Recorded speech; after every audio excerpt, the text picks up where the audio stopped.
សម្រស់ការត្រេតបងអើយល្អណាស់លោកអើគ្មានស្រី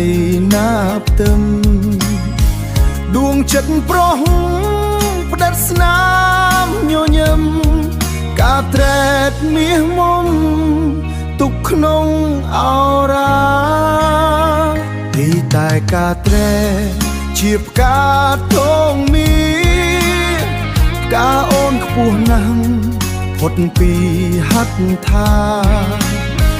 ទោះបីប្រុសខំឈងយ៉ាងណាក៏តងពុំងារមិនព្រមយល់ចិត្តរដឹងទេថាប្រុសលួចស្នេហ៍ការត្រេតទុំស្រឡាញ់ពិតក៏ចិត្តមិនហ៊ានមិនទាន់ហ៊ានវាចាប្រាប់នួននាងថាប្រុសស្នេហ៍ស្នង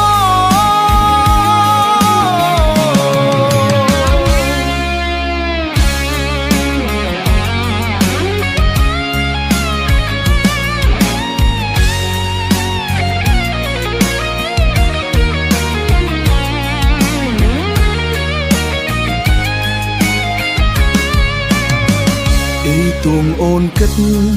យ៉ាងណាក៏ដោយក៏ចិត្តបងមួយនៅតែលួចពងប្រាថ្នាការត្រេតមកជាគូក្រងបំណាច់រូបបងលួចមើលយូរហើយរដឹងទេថាប្រុសលួចស្នេហ៍ការត្រេតទុំស្រឡាញ់ពិត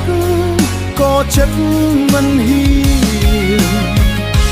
មិនទាន់ហ៊ានវាចាប្រាប់